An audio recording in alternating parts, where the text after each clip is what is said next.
Let's see what the stew has for us today. Welcome to the Gnomecast, Gnome Stew's tabletop gaming advice podcast. Here we talk with the other gnomes about gaming things to avoid becoming part of the stew, so I guess we'd better be good.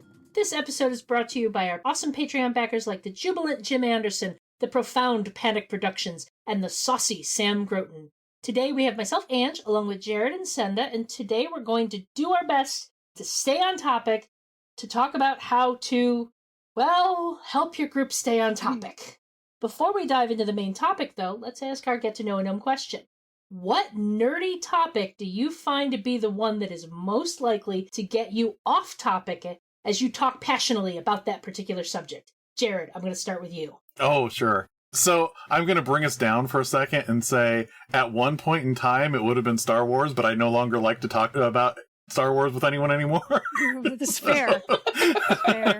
That is totally fair. Generally, comic books, but very specifically, the more offbeat, weird DC comics that come up, the more likely I am to not be able to hold back and just lay into it. I'm super glad I got to have an entire podcast of me technically being on topic with Rich Howard when I went on Whelmed, because that helped me get a lot of that out. But yeah, usually... The only problem I had when I was on Whelmed was that I'm a Marvel kid, so he kept having to steer me back to DC. What about you, Senda? This is a really hard question for me, because it is very easy to get me to go off topic. Exceedingly easy. I think as anyone who has listened to this podcast or any other podcast that I do will know. I think right now, if I were to dig in on the last thing that just really pulled me off to the side, then this is going to sound extremely specific, but you'd be surprised at how often it comes up. 90s relationships in TV series, especially sci-fi. And here's why, because I'm so mad at all of them. I'm so mad at them, okay? And it's really the one that I always land on, and here we go, right? Is Ben Sisko and Cassidy. And I'm just so mad at them. They are both communicative people. They have this really healthy relationship, and then they get married. And Sisko decides that the person to get marriage advice from is a Klingon who thinks that marriage is a battlefield. And I'm like, my dude, you have had a healthy marriage before. Why this? Why now? You know you don't want to be General Martok. You know you don't. That's not the relationship you want to have. So you can't follow his advice on how to have a relationship. You have to communicate. Anyway, so you can see. It's better than getting relationship advice from Gowron. I'm not 100% sure, frankly, if it actually is. All right, Ange, what gets you off topic? Rage. So for me, I'd say the topic that has had the most long-standing ability to get me to go off topic and just talk about that is the X-Men. Specifically, the X-Men from the 1980s, and even more specifically than that, the New Mutants. There was a period in time where I could name the entire roster of the X-Men from the 70s to at some point in the early 90s when I finally gave up collecting. And you can still, to this day, get me to go on a rant about how the New Mutants morphed into X-Force. I just, that topic comes up and I will just go off.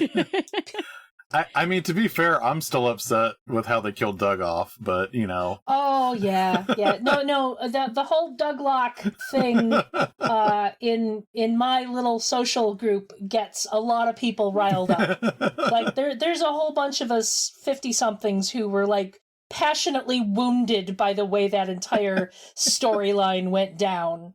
You know, because, if you think about it, when the New Mutants came out, it's a bunch of young teenagers figuring out their powers, and I was 13 when I found the New Mutants. These were my people, and to have them eviscerated like they were when Louise Simonson took. See, this is what happens. Yep, we're This off is what topic. happens. Yeah. This was a dangerous topic for us to choose. The only other thing I will say is we better also not talk about EPUBs versus PDFs. Like, if we can just avoid I've been listening to that. pandas lately, so That one usually involves pulling out a soapbox. So I think that is the sign for us to get into our main topic of conversation. You know, it's like Jared threw this idea out there, I think, as a joke, because I specifically reached out to him and Senda and said, I haven't had you two on in a while. Let's talk about something. And he's like, what about staying on topic? And I'm like, that's actually perfect. Because we're terrible at it. This particular confluence is not good. But I think all of us of GMs have dealt with that moment where we're at the table and the players are just off in left field on some other topic, some other tangent, and the game is so far in the distance that you have no idea how to reel them back in and get things back on track. And I think this is a topic that is worth talking about. So, Jared, what do you do when you're the GM and your players are just, like, you've got to reel them back in? How do you handle it? Well, first I go to the bathroom and cry a little bit, and then I get my composure back. And actually, it's not usually that bad, but there is that point at which you start realizing, like, a few off-topic comments, and you're still kind of on a roll, and then you feel like you're hitting that rough ground, because after a while, it's like, this has nothing to do with the game. This isn't 1 point removed from the game. This is 2 or 3 points removed from the game. And at that point, either you have to make, I think the first thing is, if you still think you can salvage the feel of the game, I think you make the hard move and bring up, okay, this immediate threat is going on. What are you going to do to deal with that? Mm-hmm. And you just kind of state that clearly, and then that kind of refocuses everyone. Sometimes you're far enough gone, though, and if you can gauge this, I have just said, okay, let's go to break. Like, you know, if people want to keep talking in between when we go to break, that's cool, but we're going to take a 10-minute break, and at the end of that 10 minutes, we're going to start over again. And I think there's some points where I think that's almost a natural pressure valve when you realize people are that off topic. Maybe they have too much going on in their memory buffer that they need to clear some things out before they can focus on the game again. I think I'm gonna throw this at Senda from an old school pandas topic, because I think there's a difference between how you handle this between running a one shot and running a campaign. I agree with you. I agree with you. So, and part of it is, if you're running a one shot because you have that limited time frame, I like to talk about a lot. The thing is very much that, like, sometimes those minutes are precious. And in a 4-hour game, if you've kind of laid it out and planned it right, maybe it's fine. And you can go off and wander off and, you know, for 15 minutes and reel it in, come back, whatever it is. And I usually do take a break in a 4-hour game, right? So you can just slot it in wherever and use that as a reset. If I'm running a 2-hour game, I don't have a lot of breathing room to let that kind of thing happen. And I may not even have enough breathing room to actually make a break happen. So I'm a mom, and GMing and parenting have some similarities. Some overlap. In both of them, you are trying to, in a collaborative way, work towards a similar goal, right? And I have a belief in parenting that spreads over into gaming, which is that sometimes you just have to communicate really clearly. And so in a short game like that, or a con game or whatever, if I'm in a situation where I don't have time to let things breathe, where I don't have time to let them breathe a lot, you know, because they can wander off a little bit, I really will just say, okay, guys, we got like 45 minutes left, so let's jump right back in. And that will usually bring people back in with just an awareness of, like, this is the time that we have set aside to play this game, right? Playing this game. And we're here, and, like, you know, and I think at conventions it's particularly important because you can get, you know, 3 people who've played together for forever, and they go off on some sort of in-joke, and there's like 2 other people sitting at your table like, what's happening? You're like, gotta bring everybody back in. So I think that there's table management involved, especially in those convention settings where you have people who don't necessarily know each other, where you're under a specific time constraint, where if you can't use the break trick, because I love Jared's break trick, it's really good. If you can't even spend that time to do that, then I think it's just about communicating really clearly so that everybody can, as adults, make the decision to re-engage, because that's really what we're doing, is, we're collaboratively doing something. So communication, as we always like to talk about.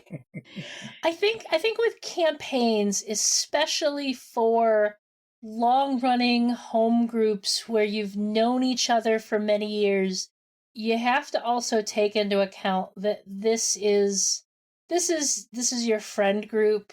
People are catching up. People may need to blow off steam. So I know with my home group, with my Saturday group, I tend to factor in a little more breathing room for just those moments where everyone goes off topic on a tangent, talking about work, talking about the kids, talking about the latest MCU thing, whatever it is. We factor those in because we're all friends and we need that social time as well. And I try and keep an eye on things, and if we're going to hang out for 4 to 5 hours, I try and get about at least 3 hours of actual gaming into that period. I'm a little more tight with my other campaign groups that I play with, but that's more because those are newer relationships and not quite as comfortable. I guess comfortable is probably the wrong term, but there's still more of that we have made the agreement to get together and play this game together. Whereas the Saturday group, we've been gaming together for 15 years. We're getting together on Saturday because we get together on Saturdays. Yeah. The fact that we have a game is good, and we love our games, but at the same time, we have, especially over the past year, there have been times we're not up to actually playing the game, but we're still going to get together on Zoom because we all need the social. Yeah. And I think that's an important thing to keep in mind in those type of situations. I completely agree with you, because my answer would be very different than what I said about one-shots if we start talking about my Thursday group that's been playing for the last 5 years, right? Yeah. So, for example, the last thing that I sort of ran, really just facilitated, right, was Ash Kreider's Our Traveling Home. Beautiful game. Wonderful game. I'm so sorry if you missed the Kickstarter. It's going to be great. So we played that. It is a game that, if you run it as a short campaign, the anticipation is that it will run for probably 2 to 3 sessions. We played this game for 6 months. We played twice a month. So that was 12 sessions. So and that's fine. And that gets into because my goal with that group is not just the game. I love playing games with them. Right. I adore it. It's kind of my favorite. I have so many stories about that is the group that inspires all of my Gnome Stew articles, right? There's a whole series of Tales from the Loop articles that are from one specific game that was really amazing. And Wen was writing about it too. We were both writing about the same game. And neither of us was even running it. And I have to just I have to go a little off topic here to talk about how I got to play with Quincy, who was the GM of that game, oh, so good. when I ran Tales from the Loop. And when I realized that this Quincy, who was in my Tales from the Loop game, was the GM of the game, I was like, oh no, I'm going to screw this up. Well, I'm interested to see what happens next, to continue this off-topic, trend for a minute, because he's back in the GM seat for us doing an adult supers game. Ooh. That's still emotion-based, like Masks, but with adult superheroes. So I'm sure there's going to be some more timey-wimey nonsense. It'll be great. I don't remember what I was saying. Campaigns, people relax. It depends on what your primary purpose for gathering is. Because if your primary purpose for gathering is gaming, then it's worth it to stay on topic. And if your primary purpose for gathering is that we like spending time together and gaming is the thing that we do, then that results in a slightly different table culture, right? Yeah. Sorry, Yep. Jared. You go. No. I was just gonna say what's funny is with my Streets of Avalon game that we've been running on Fridays, we got to a point where, like, for most of it, we were really focused. We all got together, we said some stuff, then we got going. And slowly we have gotten more into just kind of like touching base and talking about pop culture things and blowing off steam. And we had a night where basically after we had gone over an hour talking, I was like, we're not going to get anything done tonight. We're just going to hang out for however long everybody wants to hang out. And we'll pick up with this next session. And it wasn't anything we were that disappointed. Like now it got frustrating when we had a few weeks when we just couldn't all get together at all. But that week it was just like, you know what? We all needed to blow off steam and just talk and get together and hang out. And it was great. And sometimes with a regular group, you do end up doing that. Yeah. I did have one weird experience, very first convention I ever went to, where all of us got off topic role-playing, and it was completely my fault, and it was great because it was my first convention, and I did it to everyone. Because there was, we were playing AD&D 2nd Edition. That's how old I am. Like you do. And, and all of us were sitting around the table, and the characters were pre-generated, and they all had connections to each other, and everybody was being, like, really quiet whenever the DM would say something, like, okay, so these elves, brought you into their capital and they need you to do this job for them, and nobody's saying anything. And I'm like, at home, we really get into these sorts of things. So I start looking on my sheet and it's like, this person is supposed to be my friend. So then, as we're like eating at the feast while the elf king is explaining what they need us to do, I start like making crude jokes to him, not crude as in like real, but like just things like, I think you got some food in your beard, it's like, there's something just hanging off right here, is it? And I started doing that, and everyone started like getting into what they were role playing as at that table. And then somebody decided, like, what are elven dinners supposed to be like? Well, and the DM just made this up on the fly. It's like, they're supposed to be very somber affairs that you get through first, and they don't want to explain business until you're finished eating. So then, like, oh dear. yeah, we were intentionally, because we were from the barbarian clans, like we were laughing and singing and telling stories and asking questions during this dinner, and nobody was supposed to do that. And then everyone decided they wanted to have a training montage before we went on the mission, and we ended up, we like played out one combat encounter. And we got so late in from all the role-playing that we did that the GM just, like, montaged us to the end of this adventure because it was like a 3-part adventure. And it's like, okay, for those of you that are playing the next one, here's what all of you do. And he asked us a few questions in between, but we didn't even roll for any of that last thing. It was just, I'm just going to narrate you to get you to the next spot and have fun with the next DM. Bye! Was it an RPGA thing? No, it was just a 3-part thing they were doing locally. I remember those days when you'd have D&D tournaments. Yes. Yeah, they had to vote to see if you were eligible to play in the second round. Yeah. And I did get into the second round because people were like, I need the singing barbarian. Where is he? Yeah. Wow. So I have a confession to make. There have been times where I am a GM who really doesn't want to be in the GM seat, and I will purposefully not rein in the off-topic conversations. Just let that chew through some time. It's fine. Mm-hmm. It's fine. Yeah. They'll come back when they're ready. Yep. Yeah, that is another approach that I have definitely taken. Like, okay, I'm just going to breathe for a second and think about what comes next. Because I'm feeling really lazy tonight. Well, and sometimes they're doing your prep for you because they start brainstorming stuff, and it's like, oh, that's good. Yeah, but that's on topic of them, isn't it?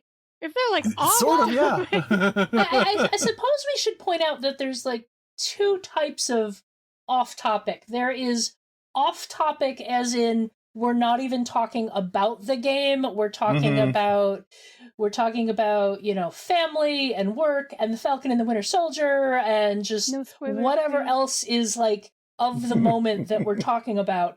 And then there's they're playing the game, but they are nowhere near the plot anymore. Yeah.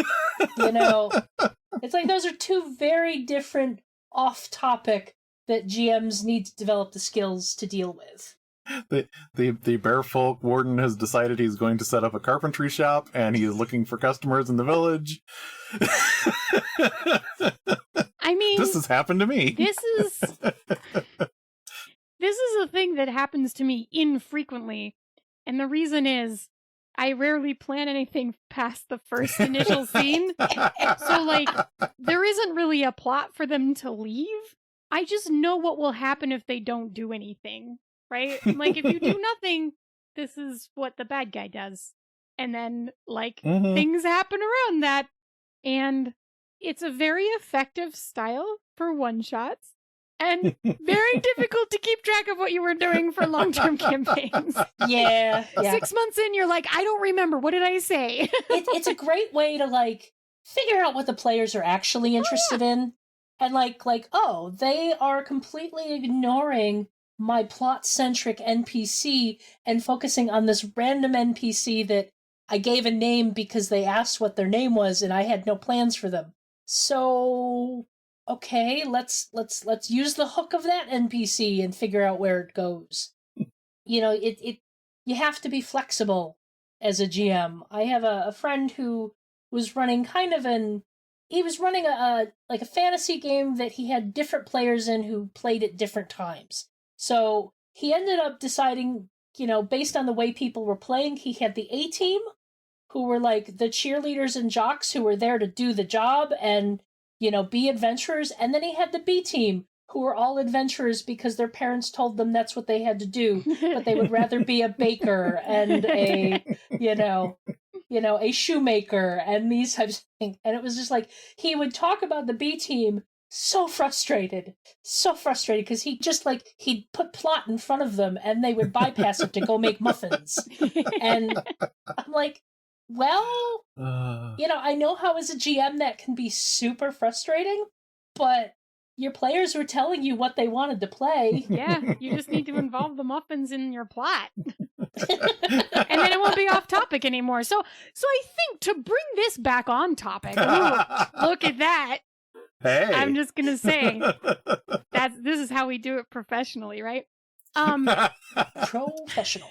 So if the quote off topic is in-game off topic, then you as the GM can like throw a net around that in-game off topic and like stitch it into your on topic and like just take it and mush it into what you're already doing.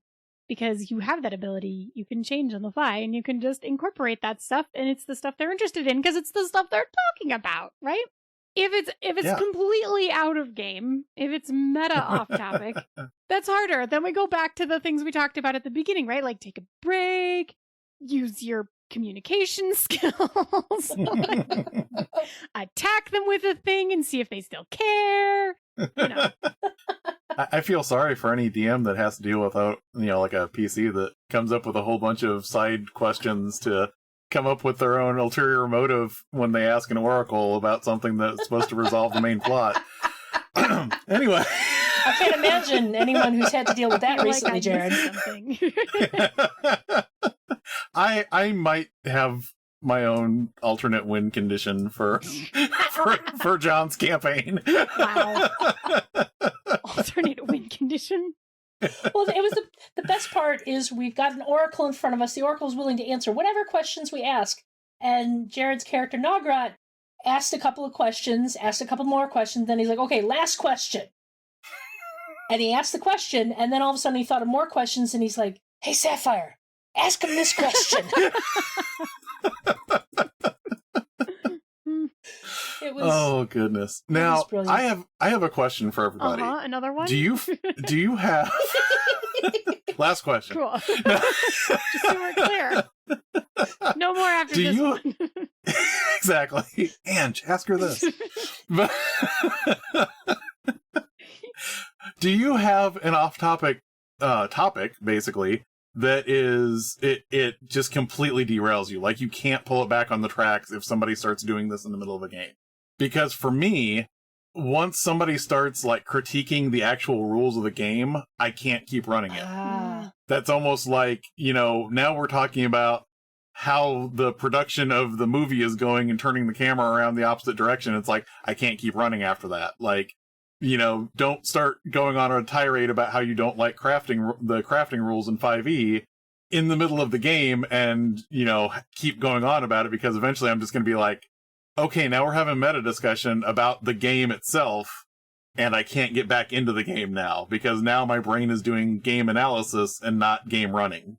I do think that's a time and place topic, because even if it doesn't derail me, it's like there comes a point where it's like, okay, I get it, you don't like this system, but it's what we're playing. Can we save that for after game to have a talk about the rules and maybe consider what we want to do to change them or adapt? But right now, in the middle of the game, we just can't do that. But I do get what you're saying as far as that goes.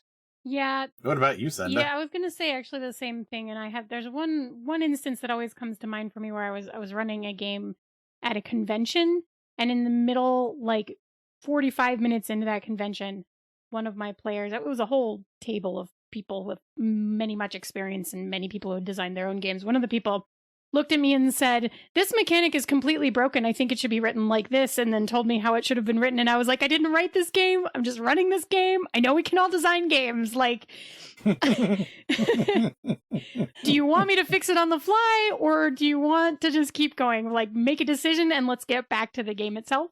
And that was one of the more difficult ones that I dealt with. And I was also much younger than I am now and not as confident, which certainly didn't help.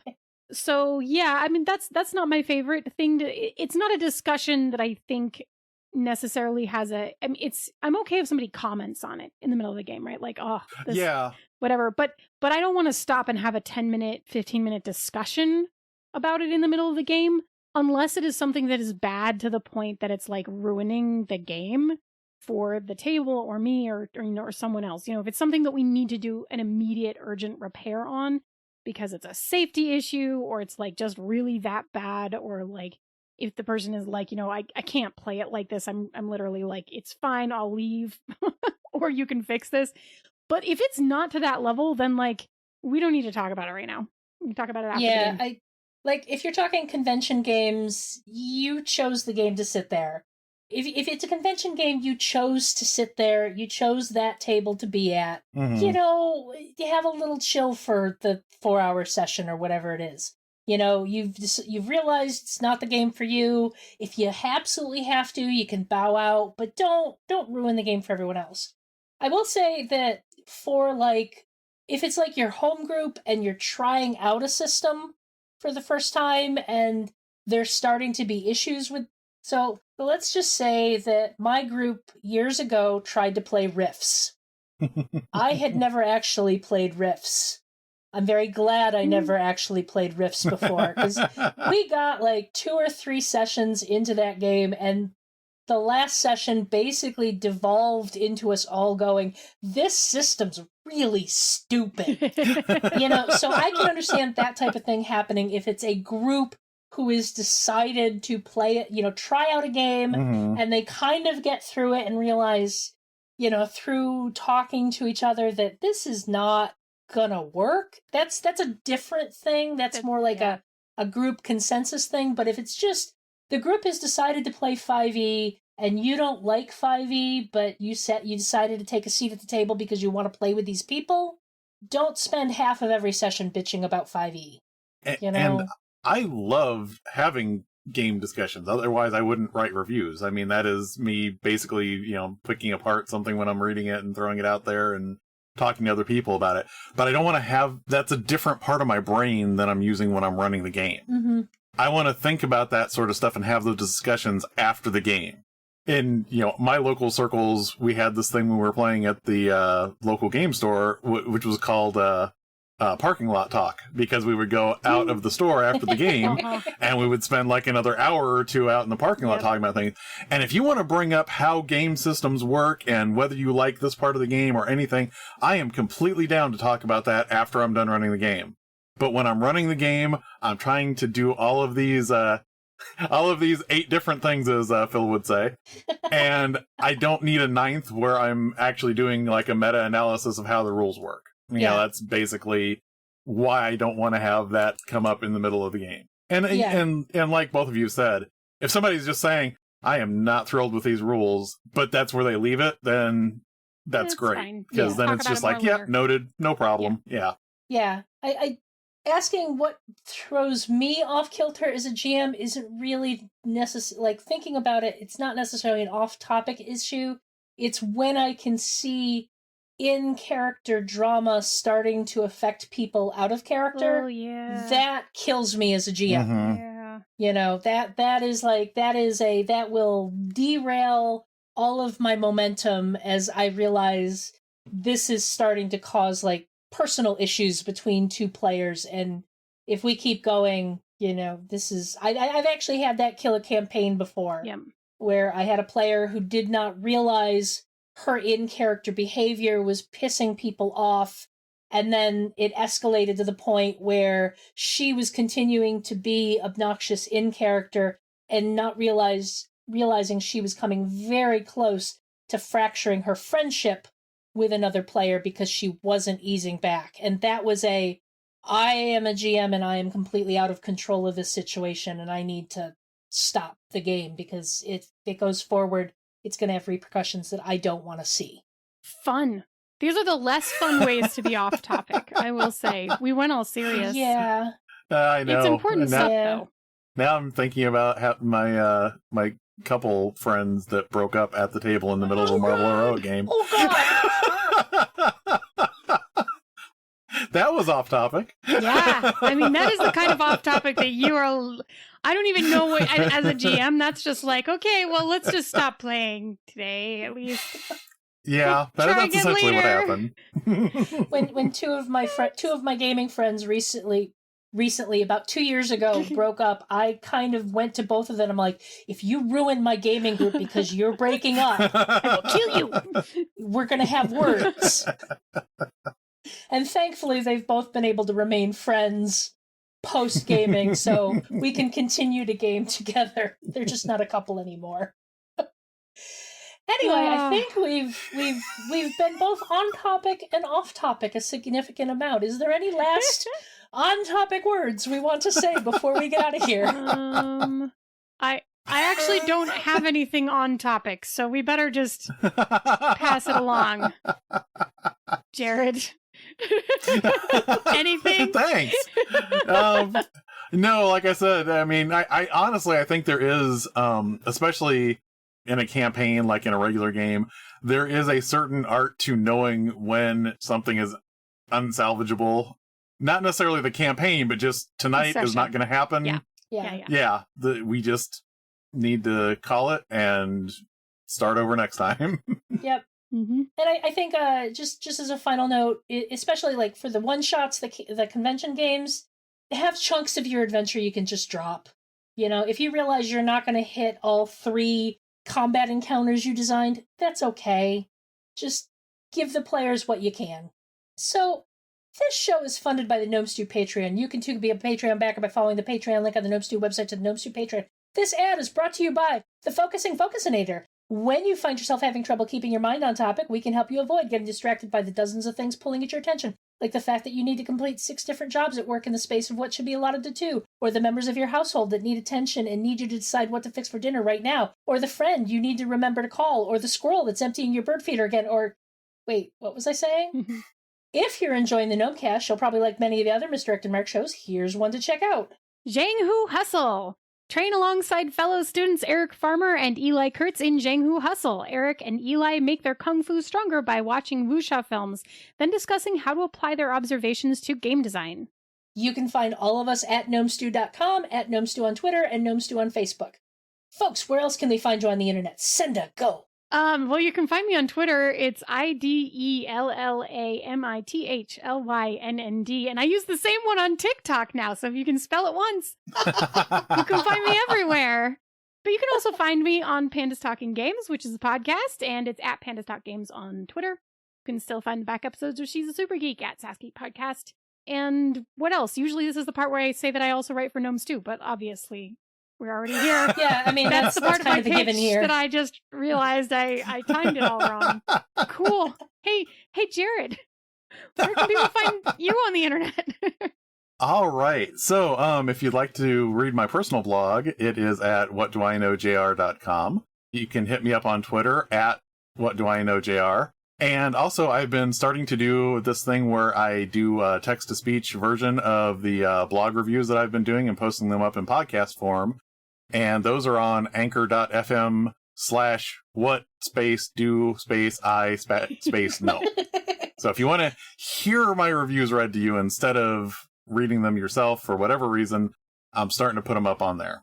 That's very cool. And what about you? You can find me on Twitter and Instagram as Orikes13, Orikes13, though Twitter is a little dormant right now, and Instagram is cats. Lots and lots of cats. Oh my gosh, did you back the cat dice? I did. So did I. I backed the cat dice. Speaking of being off topic, please carry on. So I'm not even going to ask if we avoided the stew this week because there were so many topics. We're stew-proof. We were talking about being off topic. Right. It was all just part of the plan. There's a plan?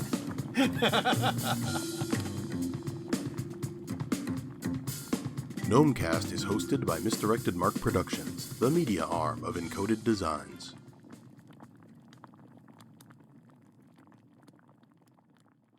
Before we dive into that